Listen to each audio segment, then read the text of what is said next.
morning, children. Good morning, teacher. Are you excited and ready to learn this morning? Yes, teacher. Okay, now I have here two pictures. The first picture and the second picture. Now, what have you noticed in the two pictures? Teacher. Okay, Kim. Teacher, nice humble ballpen. Okay, how about Angela? Okay. Teacher's picture, teacher, favorite ballpen. Okay, then the ballpen. Now we start our ballpen of the picture. So our topic this morning is all about, okay, everybody read? Singular and plural noun. Okay, singular noun is a word that only refers to only one person, one place, or thing or idea. In the first picture, this is an example of singular noun. Okay, now. Okay, everybody read the plural noun. Plural noun is a word that names more than one person, place, thing, or idea. Okay, so these ballpens are example of plural noun. Okay, did you understand? Yes, teacher. Okay, now let's have an activity. Okay, everybody read the direction. Look at the picture carefully. If the noun shows only one object, Singular, shake your body. If the noun shows more than one object, plural, jump 3 times. Okay, are you ready? yes, teacher. Okay, everybody stand up. Okay. So, the first picture is this one. Okay, correct. This book is example of singular noun. Because it is only One. Okay, how about this? Okay, very good. This is example of Plural noun. Okay, everybody sit down. Okay, and then for our last activity, okay, everybody read. Work with your partner.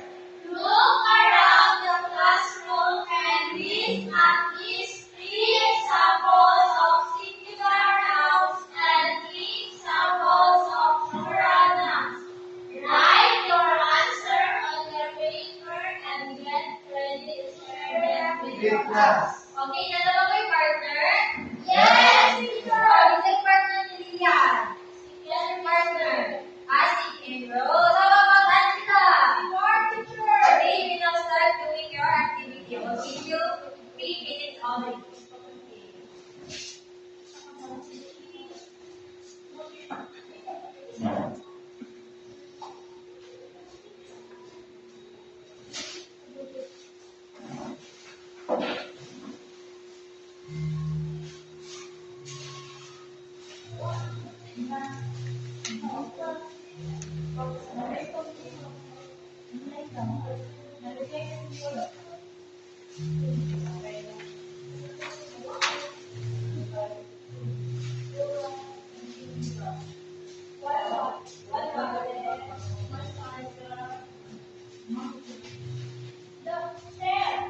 Yes? Are you done? Okay, hurry up.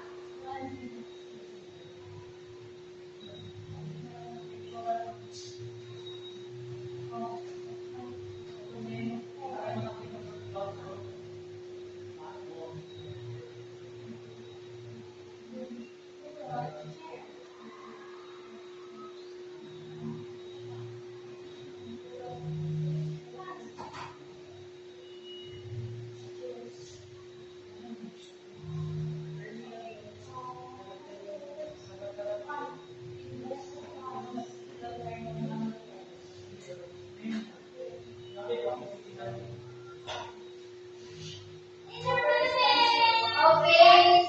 How about Angela and Mario?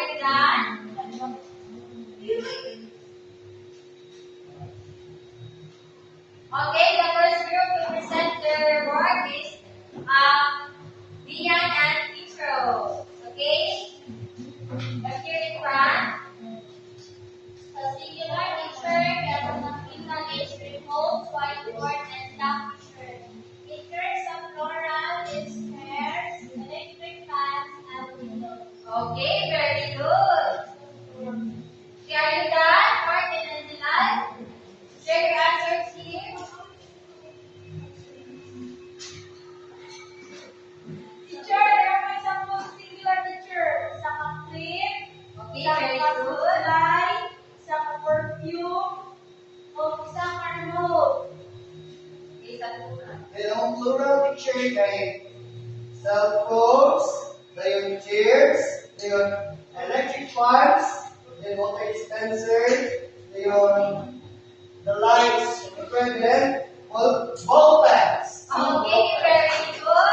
Then it's not the mark and the direction is going to read examples. Okay, class. Ako lang po sa Bravo clap.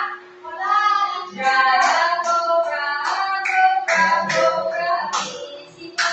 Bravo, bravo, very well done. Okay, sing with me. Bravo, bravo, bravo, bravissimo. Bravo, bravo, very well done.